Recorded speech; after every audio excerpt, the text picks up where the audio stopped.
देशातील काळ्या पैशांविरोधातील कारवाई अधिक कठोर करण्याच्या दिशेने सर्वोच्च न्यायालयाने महत्त्वपूर्ण निर्णय दिला आहे.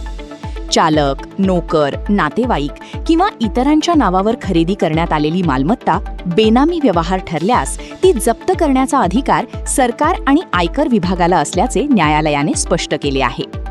या निर्णयामुळे आर्थिक व्यवहारांमध्ये पारदर्शकता वाढण्याची अपेक्षा व्यक्त केली जात असून कर चुकवेगिरी आणि काळ्या पैशांविरोधातील कारवाईला नवे बळ मिळाल्याचे मानले जात आहे. सर्वोच्च न्यायालयाने दिलेल्या निकालानुसार 2016 पूर्वी झालेल्या बेनामी व्यवहारांवरही सुधारित कायद्यानुसार कारवाई होऊ शकते. त्यामुळे कर चुकवणे, संपत्ती लपवणे किंवा काळा पैसा सुरक्षित ठेवण्यासाठी इतरांच्या नावाचा वापर करणाऱ्यांना मोठा धक्का बसला आहे. न्यायालयाने स्पष्ट केले की मालमत्तेचा प्रत्यक्ष लाभ आणि नियंत्रण एखाद्या व्यक्तीकडे असेल, मात्र ती मालमत्ता दुसऱ्याच्या नावावर असेल तर अशा व्यवहारांची चौकशी करून मालमत्ता जप्त केली जाऊ शकते. या निर्णयामुळे मोठे व्यावसायिक, गुंतवणूकदार आणि उच्च उत्पन्न गटातील व्यक्तींमध्येही चिंता वाढल्याची चर्चा सुरू आहे.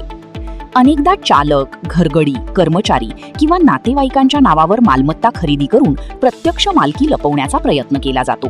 अशा प्रकारांना आता कायदेशीर आव्हान निर्माण झाले असून तपास यंत्रणांना अधिक अधिकार मिळाले आहेत. न्यायालयाने आपल्या निरीक्षणात नमूद केले की बेनामी व्यवहारांमुळे देशाच्या आर्थिक व्यवस्थेवर विपरीत परिणाम होतो आणि कर महसुलाचे मोठे नुकसान होते.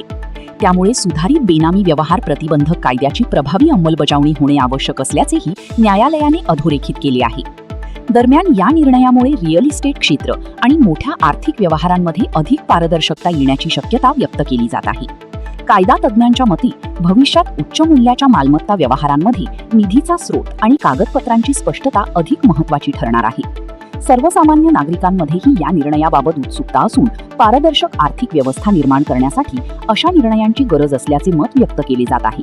मात्र निष्पाप व्यक्तींना त्रास होणार नाही याची दक्षता तपास यंत्रणांनी घ्यावी अशी अपेक्षाही व्यक्त होत आहे.